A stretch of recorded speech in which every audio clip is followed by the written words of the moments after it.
ಏನ್ರಿ ಏನೇನು ಆಗ್ತಾ ಇದೆ ಪ್ರಪಂಚದಲ್ಲಿ ಅಂತ ಅರ್ಥ ಆಗ್ತಿಲ್ಲ. ನಮ್ಮ ಸುತ್ತಮುತ್ತಲಂತೂ ಇನ್ನೂ ವಿಚಿತ್ರವಾಗಿದೆ ರೀ. ಮದುವೆ ಮಾಡಿದ್ದಕ್ಕೆ ಗಂಡ ಹೆಂಡತಿ ಇಬ್ಬರು ಕಷ್ಟ ಸುಖದಲ್ಲಿ ಇಬ್ಬರು ಹೊಂದಾಣಿಕೆ ಮಾಡ್ಕೊಂಬಿಟ್ಟು ನಿನ್ನ ನೋವನ್ನು ನನಗೂ ಹೇಳ್ಕೊ, ನನ್ನ ನೋವನ್ನು ನಿನಗೂ ಹೇಳ್ಕೊಳ್ತೀನಿ, ನಿನಗೆ ನಾನು ನನಗೆ ನೀನು ಅನ್ನೋ ರೀತಿಯಲ್ಲಿ ಇರಬೇಕು.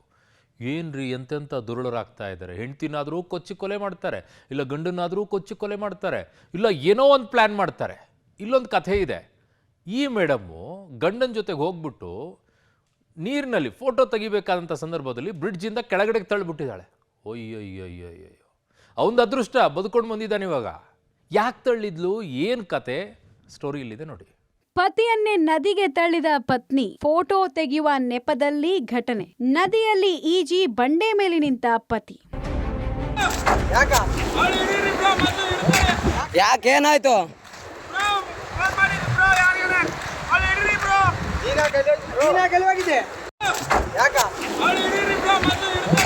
ಯಾಕೇನಾಯ್ತು?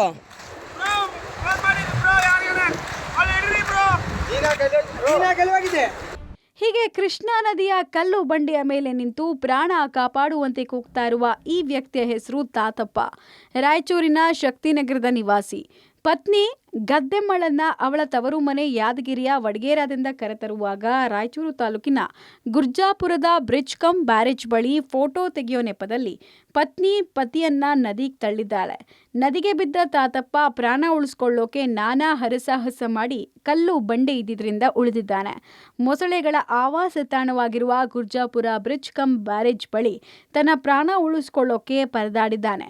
ಅದೃಷ್ಟವಶಾತ್ ಬ್ರಿಡ್ಜ್ ಕಮ್ ಬ್ಯಾರೇಜ್ ಮಾರ್ಗವಾಗಿ ಹೊರಟಿದ್ದ ಬೊಲೆರೋ ವಾಹನದಲ್ಲಿದ್ದವರು KBJNL ಸಿಬ್ಬಂದಿ ಸ್ಥಳೀಯರು ನದಿಗೆ ಹಗ್ಗ ಎಸೆದು ರಕ್ಷಿಸಿದ್ದಾರೆ. ಆದರೆ ಪತಿ ಸಾವು ಬದುಕಿನ ಮಧ್ಯೆ ಹೋರಾಡಿ ಹೊರ ಬಂದರೂ ಪತ್ನಿ ಕಣ್ಣಲ್ಲಿ ಒಂಚೂರು ಕಣ್ಣೀರೇ ಬಂದಿಲ್ಲ. ಇದು ಸಾಕಷ್ಟು ಅನುಮಾನಕ್ಕೆ ಕಾರಣ ಆಗಿದೆ. ನಾನು ನಂಬಿದ ಪತ್ನಿಯೇ ನನ್ನನ್ನು ನದಿಗೆ ತಳ್ಳಿಬಿಟ್ಟಿದ್ದಾಳೆ ಅಂತ ತಾತಪ್ಪ ಆರೋಪಿಸಿದ್ದಾನೆ. ಅಲ್ಲಣ್ಣ ಹೆಂಗ್ ಬಿದ್ದಣ್ಣ ಆ ಕಡೆ? ನಂಬಿಕೆದ್ರು ಬ್ರೋ. ಹೆಂಗ್ ಬಿದ್ದೆ? ಯಾಕೆ ದೂಕಿದ್ರ ನೀನ್ ಹೇಗಿದ್ದೆ? ಅಕ್ಕೇನೆ ದೂಕ್ಯ ಬ್ರೋ. ಫೋಟೋ ಐತಿ ಅಂದು ನಿಂತೀವಿ. ನಾವಲ್ಲೇ ಯಾವತ್ತು ನಿಂದ್ರಾರಕ್ ನಿಂದ್ರು ಅಂದು.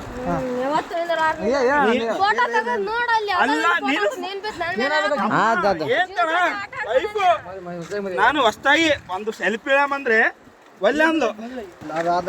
ಅಲ್ಲ ನಾನು ಹೇಳ್ತಿ ಕೇಳೋ, ಫೋಟೋ ನನಗೆ ಈಗ ಅರು ಬಂತು, ನಿಮ್ಗೆ ಹೇಳಲ್ಲ ಎಲ್ಲರಿಗೆ ಹಚ್ಚೇಬಿಟ್ಟ ಬಿದ್ದಾನಂತ ನೋಡ್ರಿ. ಹಲೋ ಅಣ್ಣ, ಏನೇನ ದಬ್ಬಿ ಕೊಲ್ಲಕ್ ಮಾಡ ಅಷ್ಟೇ, ಏನಾಗಿಲ್ಲ. ಇನ್ಯಾರು ಪುಣ್ಯಾತ್ಮಗಿತ್ತಿ ಉಳಿದ ಹೆಚ್ಚು. ಮದುವೆಯಾಗಿ 3 ತಿಂಗಳಿಗೆ ಸಂಸಾರದಲ್ಲಿ ಬಿರುಕು ಮೂಡುತ್ತೆ. ಆದರೆ ಪತ್ನಿ ನಿಜಕ್ಕೂ ಕೂಡ ಪತಿಯನ್ನು ನದಿಯಲ್ಲೇ ಸಾಯಿಸಬೇಕು ಅಂತ ಪ್ರೀ ಪ್ಲಾನ್ ಮಾಡಿದ್ಲ. ಯಾಕೆಂದರೆ ನಿರ್ಭಾವಕಳಾಗಿ ನಿಂತ ಪತಿಯ ವರ್ತನೆಯನ್ನು ನೋಡಿದರೆ ನಿಜಕ್ಕೂ ಹಲವಾರು ಅನುಮಾನಗಳಿಗೆ ಕಾರಣವಾಗುತ್ತೆ. ಮತ್ತು ಈ ಒಂದು ಘಟನೆ ನಿಜವಾಗ್ಲೂ ಕೂಡ ಒಂದು ನಿಗೂಢತೆಯನ್ನು ಉಳಿಸ್ಕೊಂಡಿದೆ. ಯಾದಗಿರಿಯ ವಡಗೇರ ತಾಲೂಕಿನ ಗದ್ದೆಮ್ಮ ಹಾಗೂ ತಾತಪ್ಪ ಕಳೆದ ಏಪ್ರಿಲ್ 10ನೇ ತಾರೀಕು ಮದುವೆ ಆಗಿದ್ರು. ಮದುವೆಯಾಗಿ 3 ತಿಂಗಳಲ್ಲೇ ಸಂಸಾರದಲ್ಲಿ ಬಿರುಕು ಮೂಡಿದ್ದು ಜಗಳ ಆಡ್ತಾ ಇದ್ರು. ಆ ಜಗಳವೇ ಈ ಘಟನೆಗೆ ಕಾರಣ ಅಂತ ತಾತಪ್ಪ ಆರೋಪಿಸಿದ್ದಾನೆ. ಪತ್ನಿ ಅಂತ ಅವಳನ್ನ ನಂಬಿ ಫೋಟೋ ತೆಗೆಸ್ಕೊಳ್ಳೋಕೆ ನಿಂತಿದ್ದೆ, ನದಿಗೆ ತಳ್ಳಿದಾಳೆ ಅಂತ ಆಕ್ರೋಶ ವ್ಯಕ್ತಪಡಿಸಿದ್ದಾನೆ. ಆದರೆ ಪತ್ನಿ ಗದ್ದೆಮ್ಮ ಮಾತ್ರ ನಾನ್ ತಳ್ಳಿಲ್ಲ, ಕಾಲ್ ಜಾರಿ ನದಿಗೆ ಬಿದ್ದಿದ್ದಾನೆ ಅಂತ ತನ್ನ ಮೇಲಿನ ಆರೋಪವನ್ನು ತಳ್ಳಿ ಹಾಕಿದ್ದಾಳೆ. ಯಾಕೇನಾಯ್ತು?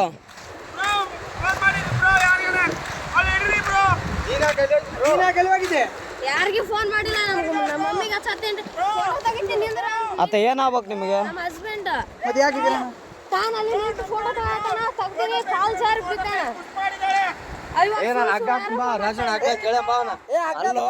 ಇಲ್ಲಿ ಕೇಳು ಮ್ಯಾಟ್ರ್ ಒಂದು ಸ್ವಲ್ಪ ಕೇಳು. ಫೋಟೋ ತೆಗಿ ಅಕ್ಕಿನೇ ದೂಕಿರೋದು.